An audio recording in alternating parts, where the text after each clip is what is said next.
الحمدللہ رب العالمین والصلاة والسلام علی سید الانبیاء والمرسلین وعلی آلہ واصحابہ اجمعین، اما بعد فاعوذ باللہ من الشیطان الرجیم، بسم اللہ الرحمن الرحیم۔ النار یعرضون علیہا غدوا وعشیا۔ صدق اللہ العظیم۔ ایمانیات کورس کی 43ویں نشست کا آغاز کر رہے ہیں۔ آج کی اس نشست میں ہماری گفتگو کا عنوان عالم برزخ، احوال قبر اور روح کے حوالے سے ہے۔ قبر ہر اس جگہ کو کہا جاتا ہے دنیا سے چلے جانے کے بعد انسان کا جسم جس جگہ موجود ہو، اگر تو وہ قبر میں ہو، زمین میں دفنا دیا جائے، قبر بنائی جائے تو وہ اس کی قبر ہے۔ اگر اس کو کسی درندے نے کھا لیا تو جہاں وہ ہے وہ درندے کا پیٹ اس کی قبر ہے۔ اگر وہ ڈوب کے مرا یا سمندر میں اس کی لاش کو پھینک دیا گیا تو وہ سمندر اس کی قبر ہے۔ اور جس وقت انسان دنیا سے چلا جاتا ہے تو انسان کی روح کا جسم کے ساتھ تعلق باقی رہتا ہے۔ جسم کو جو راحت، جو چین میسر آتا ہے وہ روح بھی محسوس کرتی ہے۔ جیسے دنیا میں ٹھنڈا پانی، گرم ہوا، نرم بستر یہ جسم کو میسر آتے ہیں، لیکن اس کی راحت روح محسوس کرتی ہے۔ اسی طرح جو عذاب و عتاب کے معاملات ہیں روح ان کو محسوس کرتی ہے۔ اور ایک اور بات یاد رکھنے والی ہے کہ انسان کو قبر میں رکھا گیا، اب اسے کیڑوں نے کھا لیا، مٹی نے اس کے جسم کو کھا لیا، تو پھر عذاب کی کیا صورت ہے؟ پھر اللہ کی طرف سے راحت کی کیا صورت ہے؟ پھر روح کا کس کے ساتھ تعلق ہے؟ تو یہ بات یاد رکھیے کہ انسان کا سارا جسم بوسیدہ ہو جائے، اعضائے اصلیہ باقی رہتے ہیں۔ اعضائے اصلیہ ریڑھ کی ہڈی میں وہ حرام مغز ہے جس کے ساتھ انسان کو پیدا کیا گیا ہے۔ انسان چاہے جانور کے پیٹ میں ہو، چاہے جلا کے راکھ بنا دیا جائے، چاہے انسان سمندر میں ڈوب جائے، مچھلیاں کھا لیں، کسی بھی حالت میں ہو اس کے اعضائے اصلیہ باقی رہتے ہیں۔ اگر مومن ہے تو جو اللہ کی طرف سے راحت پہنچائی جاتی ہے اعضائے اصلیہ میں اور روح میں اس کو محسوس کیا جاتا ہے، اور اگر کافر ہے جو عذاب ہے اعضائے اصلیہ بھی محسوس کرتے ہیں اور اس کو اس کی روح بھی محسوس کرتی ہے۔ دوسری بات یہ ہے کہ روح کہاں ہوتی ہے؟ جب انسان دنیا سے چلا جاتا ہے، جسم سے روح نکل جاتی ہے، روح کا تعلق جسم کے ساتھ باقی رہتا ہے، روح ہوتی کہاں ہے؟ تو روح کے بارے میں کئی احادیث وارد ہوئی ہیں جس میں اللہ تعالیٰ کے نبی نے اہل ایمان کی ارواح کا ذکر کیا کہ وہ کہاں کہاں ہیں۔ بعض احادیث میں نبی اکرم سید عالم علیہ الصلوۃ والسلام نے کفار کی ارواح کا ذکر کیا کہ وہ کدھر ہوتی ہیں۔ اب نبی اکرم سید عالم علیہ الصلوۃ والسلام نے یہ بھی فرمایا کہ مومنین کی روحیں چاہے زمزم کے کنویں میں ہوتی ہیں۔ ایک حدیث میں سید عالم علیہ الصلوۃ والسلام نے ارشاد فرمایا کہ جس وقت روح جسم سے نکلتی ہے کانا بین السماء والارض، وہ زمین و آسمان کے درمیان ہوتی ہے۔ ایک حدیث میں نبی اکرم سید عالم علیہ الصلوۃ والسلام نے ارشاد فرمایا ان ارواح المؤمنین فی السماء السابعہ، 7ویں آسمان میں روحیں ہوتی ہیں۔ ایک حدیث میں اعلیٰ علیین میں روح کے ہونے کا ذکر کیا، ایک حدیث میں پہلے آسمان میں روح کے ہونے کا ذکر کیا۔ گویا یہ مراتب ہے انسان کے، اپنے مرتبے کے اعتبار سے اس کی روح کسی جگہ ہوگی۔ جیسے انبیاء کرام علیہم السلام اعلیٰ ترین مرتبوں کے مالک، ان کے جسم میں ان کی روح کو لوٹا دیا جاتا ہے۔ اسی طرح مرتبہ در مرتبہ کسی کی چاہے زمزم میں، کسی کی زمین و آسمان کے درمیان، کسی کی پہلے آسمان میں، کسی کی ساتویں آسمان میں، کسی کی درمیانی آسمانوں میں، اور کسی کی اعلیٰ علیین میں۔ کفار کی روحوں کے بارے میں نبی اکرم سید عالم علیہ الصلوۃ والسلام کی دو احادیث ہیں۔ ایک حدیث میں نبی اکرم سید عالم علیہ الصلوۃ والسلام نے ارشاد فرمایا کہ ارواح الکافرین فی الارض السابعہ، ساتویں زمین میں، یعنی زمین کی آخری حد سجین میں کفار کی روحیں ہوتی ہیں۔ ایک حدیث میں نبی اکرم سید عالم علیہ الصلوۃ والسلام نے ارشاد فرمایا چاہے برہوت یمن کے ایک نالے کا کنواں ہے، حضور سید عالم علیہ الصلوۃ والسلام نے فرمایا کافروں کی روحیں وہاں ہوتی ہیں، یعنی ان کے اعمال کے اعتبار سے ان کی روحیں بھی بعض کی سجین میں اور بعض کی اس کنویں میں، جس میں نبی اکرم سید عالم علیہ الصلوۃ والسلام نے ذکر کیا۔ اور مومنوں اور کافروں کی روحوں میں فرق یہ ہے کہ مومنوں کی روحوں کو اللہ تعالیٰ اجازت دیتا ہے سیاحت کی، لیکن کفار کی روحیں مقید ہوتی ہیں، وہ آگے پیچھے نہیں جا سکتی۔ اب انسان قبر میں کس حالت میں ہے، یہ بات یاد رکھیے۔ قبر میں یا تو قبر جنتی باغوں میں باغ یا دوزخی گڑھوں میں گڑھا۔ نبی اکرم سید عالم علیہ الصلوۃ والسلام نے ارشاد فرمایا انما القبر روضۃ من ریاض الجنہ او حفرۃ من حفر النیران او کما قال، میرے آقا نے فرمایا قبر یا جنتی باغوں میں باغ یا دوزخی گڑھوں میں گڑھا۔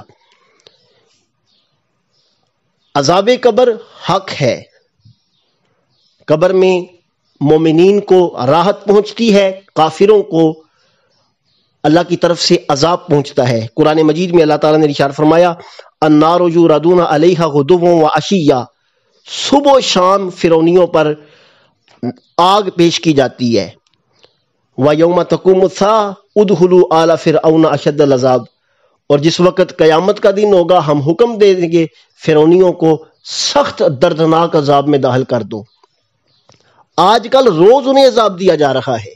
صبح و شام دیا جا رہا ہے، یہ عذاب قبر ہے۔ اللہ تعالیٰ نے ارشاد فرمایا سَنُعَذِّبُهُم مَّرَّتَيْن ثُمَّ يُرَدُّونَ إِلَىٰ عَذَابِ الْأَلِيمِ، ہم 2 مرتبہ کافروں کو عذاب دیں گے۔ پہلا عذاب جس وقت وہ تمہارے مقابلے میں جنگ میں اتریں گے اور تم انہیں قتل کرو گے، یہ ان کے لیے پہلا عذاب ہوگا۔ دوسرا اللہ تعالیٰ نے ارشاد فرمایا عذاب قبر، اور پھر میدان حشر میں ہم جس وقت فرشتوں کو حکم دیں گے انہیں دوزخ میں داخل کر دو، اللہ تعالیٰ نے فرمایا ہم انہیں دردناک عذاب کی طرف لوٹا دیں گے۔ اسی طرح وہ حدیث جس میں نبی اکرم سید عالم صلی اللہ علیہ وسلم نے قبر کے سوالات کا ذکر کیا، تو نبی اکرم سید عالم علیہ الصلوۃ والسلام نے ارشاد فرمایا کہ جس وقت انسان کو قبر میں رکھا جاتا ہے، دفنانے والے واپس لوٹتے ہیں، وہ ان کے قدموں کی چاپ کو سنتا ہے، پھر 2 فرشتے آتے ہیں اسے بٹھا دیتے ہیں اور 3 سوالات کرتے ہیں من ربک ما دینک ما کنت تقول فی حق ھذا الرجل۔ ایک حدیث میں صرف ایک سوال کا ذکر ہے ما کنت تقول فی حق ھذا الرجل، اس ہستی کے بارے میں تو کیا کہا کرتا تھا۔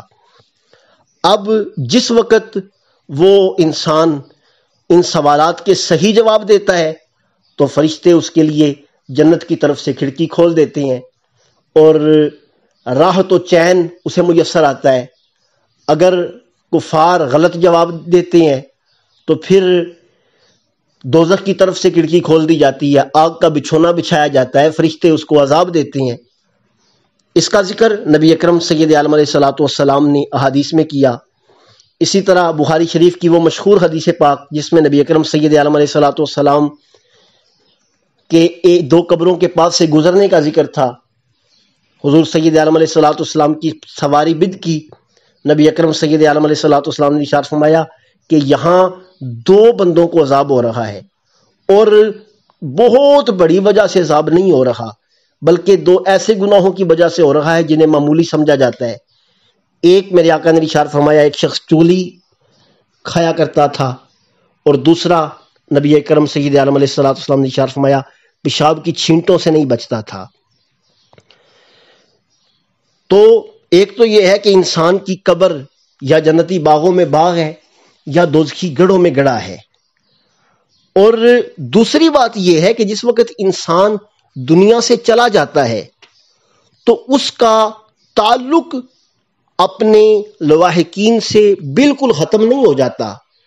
بلکہ کسی حد تک وہ تعلق ان کے ساتھ برقرار رہتا ہے۔ نبی اکرم سید عالم علیہ الصلوۃ والسلام کے ایک صحابی ہیں حضرت عمر بن العاص رضی اللہ تعالیٰ عنہ، جس وقت ان کا آخری وقت آیا تو اپنے بچوں کو بلایا اور اپنی زندگی کا خلاصہ ان کے سامنے پیش کر کے آخر میں کہنے لگے، جس وقت تم میرے اوپر مٹی ڈال لو، صحیح مسلم کی حدیث پاک ہے، فرمایا ثم اقیموا حول قبری قدر ما تنحر جذور، تم جس وقت میرے اوپر مٹی ڈال لو تو اتنی مدت میرے پاس ٹھہرنا جتنی مدت میں اونٹ ذبح کیا جاتا ہے اور اس کا گوشت تقسیم کیا جاتا ہے، حتی استانس بکم وانظر ماذا اراجع بہ رسول ربی، کہ جس وقت تم یہاں یہ معاملہ کرو گے، وہاں ٹھہرو گے، تو میں تمہاری وہاں موجودگی کی وجہ سے انس حاصل کروں گا اور فرشتوں کو جواب دیتے ہوئے میں آسانی محسوس کروں گا۔ ایک حدیث میں سید عالم صلی اللہ علیہ وسلم کے بارے میں آتا ہے کہ آپ جس وقت فارغ ہو جاتے میت دفن کرنے سے تو میرے آقا کریم سید عالم علیہ الصلوۃ والسلام وہاں کھڑے ہوتے اور صحابہ کو فرماتے، استغفروا لاخیکم، اپنے بھائیوں کے لیے استغفار کرو اور دعا مانگو، اللہ تعالیٰ اس کو ثابت قدمی عطا کرے، فإنہ الآن یسأل، اس سے ابھی سوال کیا جا رہا ہے۔ ابو داؤد شریف کی حدیث مبارکہ ہے۔ اور ایک تو یہ ہے کہ انسان قبر پر کھڑا ذکر کر رہا ہے، اس کو انس حاصل ہو رہا ہے، سوالات میں آسانی ہو رہی ہے، اور قبر ہر شخص کو دباتی ہے، مومن کو دباتی ہے ایسے جیسے ماں اپنے بچے کو لاڈ سے سینے سے لگا لیتی ہے، اور کافر کو ایسے دباتی ہے کہ اس کی پسلیاں دائیں طرف والی بائیں اور بائیں والی دائیں کی طرف منتقل ہو جاتی ہیں۔ نبی اکرم سید عالم علیہ الصلوۃ والسلام نے جہاں ان باتوں کا ذکر کیا وہاں اس چیز کا بھی ذکر کیا کہ جو تم مردوں کے لیے استغفار کرتے ہو اس کا انہیں فائدہ بھی ہوتا ہے اور ساتھ وہ اس کا انتظار بھی کرتے ہیں۔ بیہقی شریف کی حدیث مبارکہ ہے، حضرت ابن عباس رضی اللہ تعالیٰ عنہ اس کے راوی ہیں،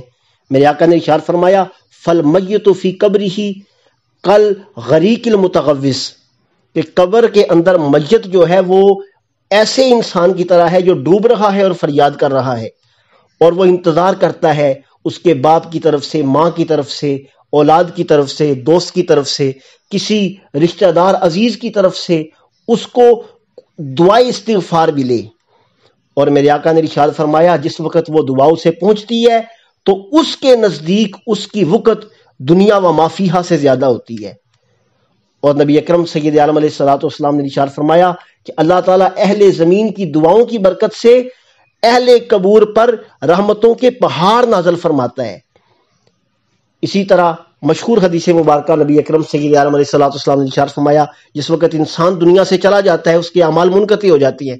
3 قسم کے اعمال باقی رہتے ہیں، فرمایا صدقہ جاریہ،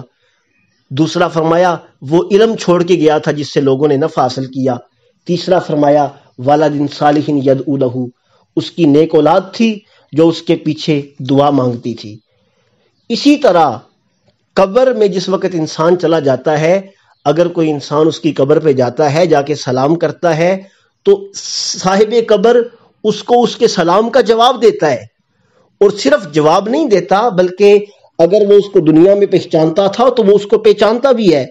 شعب الایمان میں امام بخاری نے اس حدیث کو نقل کیا، حضرت ابو ہریرہ رضی اللہ تعالیٰ عنہ اس حدیث کے راوی ہیں کہ نبی اکرم سید عالم علیہ الصلوۃ والسلام نے ارشاد فرمایا کہ جب کوئی آدمی کسی قبر کے پاس سے گزرتا ہے تو وہ اہل قبر اس کو پہچانتا تھا اگر دنیا میں، تو پھر وہ اس کو پہچانتا ہے، جب وہ سلام کہتا ہے تو وہ اس کو جواب دیتا ہے، اور اگر دنیا میں نہیں پہچانتا تھا پھر سلام کرتا ہے تو وہ اس کو پھر بھی اس کے سلام کا جواب دیتا ہے۔ نبی اکرم سید عالم صلی اللہ علیہ وسلم نے ارشاد فرمایا جو بھائی اپنے قبر کی زیارت کے لیے جاتا ہے اس کے پاس بیٹھتا ہے تو صاحب قبر اس سے انس محسوس کرتا ہے یہاں تک کہ وہ زیارت کرنے والا واپس آ جاتا ہے۔ گویا یہ احادیث ہمیں اس بات کی طرف رہنمائی کر رہی ہیں کہ انسان کی قبر جہاں جنتی باغوں میں باغ یا دوست کی گڑھوں میں گڑھا ہے، اس کی تیاری کرنی چاہیے، اور ساتھ ہی ساتھ ہمارے لواحقین، ہمارے عزیز و اقارب، رشتہ دار، والدین، مشائخ، اساتذہ، دوست، احباب، بھائی بہن جو اس دنیا سے چلے گئے، ہمیں ان کو بھی نہیں بھول جانا چاہیے۔ دعا استغفار اصال ثواب کی صورت میں انہیں یاد رکھنا چاہیے۔ ایک صحابی سرکار کی بارگاہ میں حاضر ہوئے، عرض کی یا رسول اللہ صلی اللہ علیہ وسلم، میری والدہ کا انتقال ہو گیا، اگر میں ان کی طرف سے صدقہ کروں تو کیا انہیں پہنچے گا؟ نبی اکرم سید عالم علیہ السلام نے ارشاد فرمایا ہاں۔ انہوں نے عرض کی حضور سب سے افضل صدقہ کیا ہے؟ پانی کی قلت سے سرکار نے فرمایا کنواں۔ انہوں نے کنواں کھدوایا اور نبی اکرم سید عالم علیہ السلام نے ارشاد فرمایا ھذہ لأم سعد، یہ کنواں سعد کی ماں کے لیے ہے، زمانہ پانی پیے گا، اللہ تعالیٰ قبر میں سعد کی ماں کے درجات کو بلند فرماتا رہے گا۔ گویا پتہ یہ چلا کہ جس وقت انسان دنیا سے چلا جاتا ہے اس کے رواحقین کی طرف سے استغفار اور اصال ثواب بھی اس کو پہنچتا ہے، اور قبر یا جنتی باغوں میں باغ یا دوزخی گڑھوں میں گڑھا ہے۔ دعا ہے اللہ تعالیٰ ہمیں اپنی قبر